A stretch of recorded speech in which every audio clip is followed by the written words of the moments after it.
Good evening बच्चों। कैसे हैं आप लोग? उम्मीद करता हूँ मस्त होंगे, ज़बरदस्त होंगे। Welcome to your channel curious mind.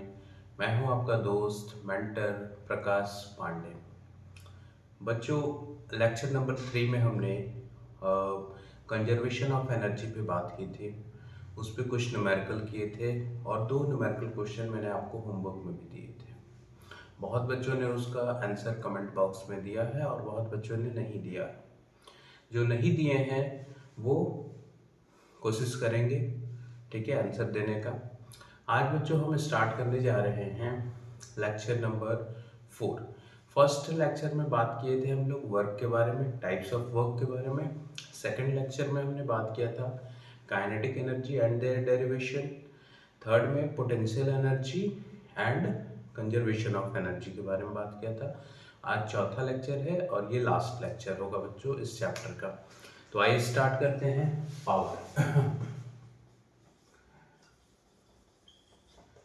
Power देखो बच्चों, पावर क्या होता है, ठीक है। अगर हिंदी में कहें तो इट मीन्स दैट पावर मतलब क्या, शक्ति, ठीक है। पावर को हम डिफाइन कैसे कर सकते हैं? आप कैसे बताते हो किसी का पावर? जैसे मान लो कि 2 बच्चे हैं क्लास में, एक है राजू और एक है सोहन, ठीक है। मैंने दोनों को बोला, सपोज दैट एक कुर्सी है, उसको मैंने बोला कि राजू इसको बाहर कर दो। राजू ने जो है उस कुर्सी को 1 मिनट में बाहर किया, ठीक है। और सोहन को बोला तो सोहन ने जो है वो 40 सेकंड में बाहर कर दिया। तो बताओ बच्चों, पावर किसका ज़्यादा होगा? जिसने सेम वर्क को कम टाइम में किया, जिसने सेम वर्क को कम टाइम में किया, ठीक है। तो हम बच्चों यहाँ पावर को डिफाइन करेंगे rate rate of doing work, rate of doing work, ठीक है ना। Rate of doing work, rate of doing work क्या कहता है? तो P is equal to W upon T. P is equal to W upon T.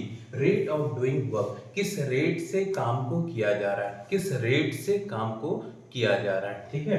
अब देखो बेटा, यहाँ पे जो है मैंने अभी 2 एग्जांपल दिया था, एक राजू था और एक सोहन था, ठीक है। राजू ने जो है वो 1 मिनट लिया चेयर को बाहर करने के लिए, सोहन ने 40 सेकंड में बाहर किया। तो इसने जो है वो टाइम कम लिया, ठीक है। टाइम क्या लिया? कम लिया। तो जो जो ऑब्जेक्ट, जो बॉडी टाइम कम यूज करेगा उसका पावर क्या होगा? ज्यादा होगा। और अगर टाइम ज्यादा लेंगे तो पावर क्या हो जाएगा? कम हो जाएगा। तो बच्चों हम यहाँ से ये कह सकते हैं कि पावर जो है वो इनवर्सली प्रोपोर्शनल है किस पे? टाइम पे, ठीक है। अगर टाइम हम ज्यादा कंज्यूम कर रहे हैं इट मींस दैट हमारा पावर कम है, ठीक है। और अगर हम टाइम कम लगा रहे हैं तो पावर क्या है? ज्यादा है, ठीक है। तो P is equal to W upon T. Work done का ऐसा यूनिट क्या होता है बेटा? वर्क डन का ऐसा यूनिट जूल, टाइम का सेकेंड। तो पावर का ऐसा यूनिट क्या बना? जूल पर सेकेंड। और इसी को हम लोग क्या कहते हैं? वॉट कहते हैं। क्या कहते हैं? वॉट कहते हैं, ठीक है। अब बच्चों हमने ये पढ़ा था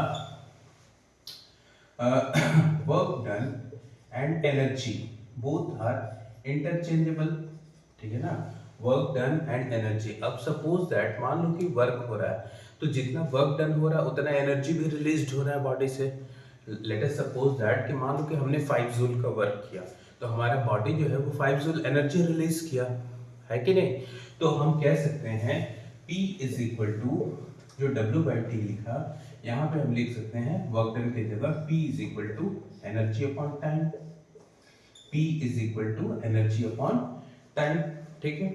पावर बेटा it is a scalar quantity. ये कैसा क्वांटिटी है? स्केलर क्वांटिटी है, ठीक है। मैंने फर्स्ट लेक्चर में ही बताया था वर्क, एनर्जी और पावर तीनों जो है वो क्या है? स्केलर क्वांटिटी है, ठीक है। तो P इज इक्वल टू, हमारे पास फॉर्मूला आ गया, P is equal to W by T and P is equal to energy upon time, ठीक। अब बच्चों हम लोग इस पे जो है एक न्यूमेरिकल करके देखते हैं, एक न्यूमेरिकल क्वेश्चन हम करते हैं, ठीक है। हाँ तो आइए बच्चों देखते हैं ये न्यूमेरिकल क्वेश्चन, ठीक है। कह रहा है कि what is the power of a pump, what is the power of a pump which takes 10 seconds to lift 100 kg of water to a water tank situated at a height of 20 मीटर। हमसे क्या find करने को बोला कि what is the power, ठीक है, power find करना है of a pump which takes 10 second. Time कितना लिया बेटा, 10 seconds to lift 100 kg of water to a water tank situated at a height of 20 meter. Mass कितना दिया है 100 kg, ठीक है, हाइट कितना है 20 मीटर। बच्चों हमें फाइंड क्या करना है, पावर फाइंड करना है, ठीक है। अब बच्चों पावर फाइंड करने के लिए क्या चाहिए, P is equal to what, W by T. Power is equal to work done upon time. Time तो यहाँ क्वेश्चन में दिखाई दे रहा है लेकिन वर्क डन तो नहीं दिखाई दे रहा, ठीक है। तो हम यहाँ से क्या कैलकुलेट करेंगे, वर्क डन कैलकुलेट करेंगे। Work done is equal to क्या होता है बेटा, एफ एस कॉस थीटा, ठीक है। Work done is equal to F S cos theta. अब देखो बेटा यहाँ पे जो है वो कितना दिया, 100 kg मास दिया है और उसको 20 मीटर हाइट पे लेके जाना है। मान लो कि ये वाटर है और इसको जो है वो कहाँ ले जाना है, at the height of 20 metre. तो यहाँ वर्क डन अगेंस्ट क्या हो रहा है, ग्रेविटी हो रहा है, ठीक है, वर्क डन अगेंस्ट ग्रेविटी। तो फोर्स कितना हो जाएगा बताओ, mg के इक्वल, ठीक। डिस्प्लेसमेंट कितना हो जाएगा, h हो जाएगा। तो हो गया हमारा mgh, मास हो गया 100, acceleration due to gravity 10 metre पर सेकंड स्क्वायर लेना है और हाइट हो गया 20, ठीक है। 2 या 2, 2 0 इसका, 1 0 इसका और 1 0 इसका। आ गया हमारे पास 20,000 जूल। वर्क डन कितना आया, 20,000 जूल। अब व्हाट हमें क्या फाइंड करना है, पावर फाइंड करना है। तो P is equal to W by T. Work done आया 20,000 बाई टी। टाइम कितना है बेटा, 10 सेकेंड। 1 0 से 1 0 cancel. P is equal to 2 1 2 3 यानी 2000 watt. Power is equal to कितना आया, 2000 वॉट। और बच्चों हम जानते हैं कि 1 kilowatt is equal to कितना होता है, 1000 वॉट होता है।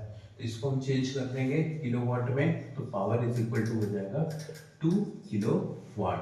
और बच्चों हम ये भी जानते हैं कि 1 HP 1 horsepower is equal to होता है 746 वोल्ट। इसको याद रखेंगे बच्चों, ठीक है, ये इंपॉर्टेंट है।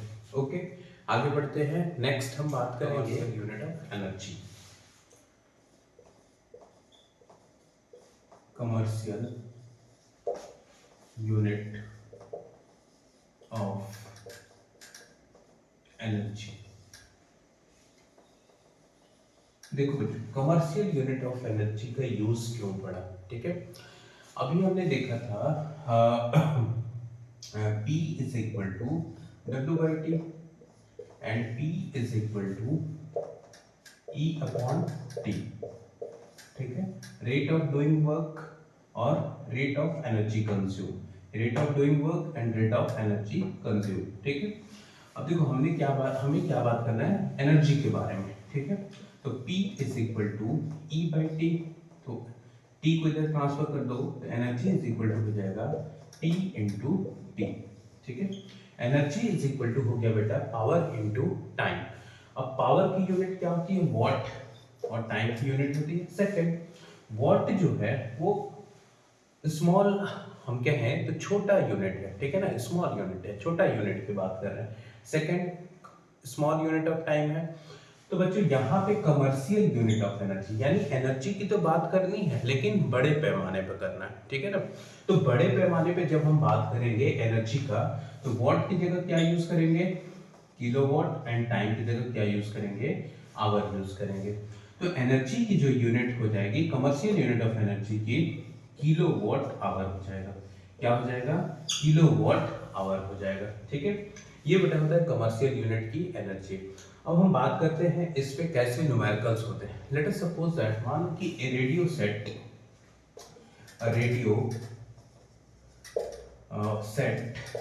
Of power, let us suppose that 50 watt runs for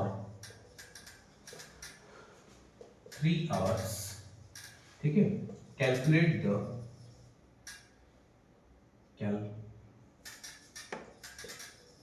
calculate the energy consume, energy consume, ठीक है। Radius rate of power 50 what, कितना दिया है, पावर 50 वॉट दिया है, ठीक है। कितने देर के लिए रन हो रहा है, 3 आवर्स के लिए, ठीक। हमें क्या निकालना है, एनर्जी निकालना है। तो बेटा एनर्जी इज इक्वल टू हो जाएगा E is equal to P into T. Power कितना है 50 वॉट, टाइम कितना है 3 आवर्स, ठीक है। अब बच्चों देखो यहाँ पे हम कमर्शियल यूनिट फाइंड कर रहे हैं, तो जो पावर वॉट में है उसको हम किस में लेंगे, किलो वॉट में लेंगे। तो ये बेटा हो जाएगा 50/1000 इंटू 3, एक जीरो से एक जीरो कैंसिल हो जाएगा। अब यहाँ दे दो 5 3 से कितना हो गया 15, 15/100, 2 0 2 के बाद डेसिमल दे दिए 0.15 किलोवाट आवर। इतना यूनिट ऑफ एनर्जी क्या होगा, कंज्यूम होगा। अब इसी में जो है वो आपको क्वेश्चन दे देगा कि what is the amount of electric consume, या फिर आपसे पूछ देगा कि कितना बिजली का बिल आया, ठीक है ना। What is the electric bill, ठीक है। तो इलेक्ट्रिक बिल निकालने के लिए हम क्या करेंगे, लेट अस सपोज दैट मान लो कि बिजली बिल जो है वो 5 रुपीज पर यूनिट लग रहा है, तो इतना हमारा यूनिट यूज हुआ, बस इसमें क्या कर देंगे 0.15 इंटू 5 कर देंगे, डेसिमल हटाओ बाई 100 हो जाएगा, 15 5 जा बोलिए 75/100, 2 जीरो के बाद डेसिमल दे देंगे RE 0.75, ये हमारा क्या हो जाएगा, इलेक्ट्रिक बिल हो जाएगा। तो ये था बच्चों आपका कमर्शियल यूनिट ऑफ एनर्जी, जहां पे हम एनर्जी का कंजम्पशन की बात करते हैं एट हायर लेवल, ठीक है। बड़े पैमाने पे जहां एनर्जी कंज्यूम हो वहां पे हम क्या यूज करते हैं, कमर्शियल यूनिट ऑफ एनर्जी का यूज करते हैं, ठीक है। इसकी यूनिट होती है किलोवाट आवर, ठीक। तो ये था बच्चों आपका वर्क एनर्जी पावर, आज का ये लास्ट लेक्चर था। अब एक लेक्चर जो है मैं इस पे लेकर आऊंगा जिसपे कि मैं सारे एनसीईआरटी के न्यूमेरिकल क्वेश्चन को करवा दूंगा। आज के लिए एक होमवर्क क्वेश्चन रहेगा आपका न्यूमेरिकल क्वेश्चन, उसका आंसर जो है वो आप लोग कमेंट बॉक्स में। तो ये 2 क्वेश्चन है बच्चों होमवर्क के लिए। पहला है a family uses 250 unit of electrical energy during a month, calculate this energy in joule. दूसरा क्वेश्चन है बच्चों an electric bulb consume 7.2 kilo joule of electrical energy in 2 minutes, what is the power of the electric bulb. ये 2 question बच्चों आपको homework में करने हैं और उसका आंसर जो है वो कमेंट बॉक्स में देना है, ठीक है। और इसके बाद एक लेक्चर आएगा जिसमें मैं एनसीईआरटी के सारे क्वेश्चन को डिस्कस कर दूंगा, सॉल्व कर दूंगा, ठीक है। तो आज यही क्लास खत्म करते हैं बच्चों। Please like share and subscribe my channel. Thank you, मस्त रहिए, खुश रहिए।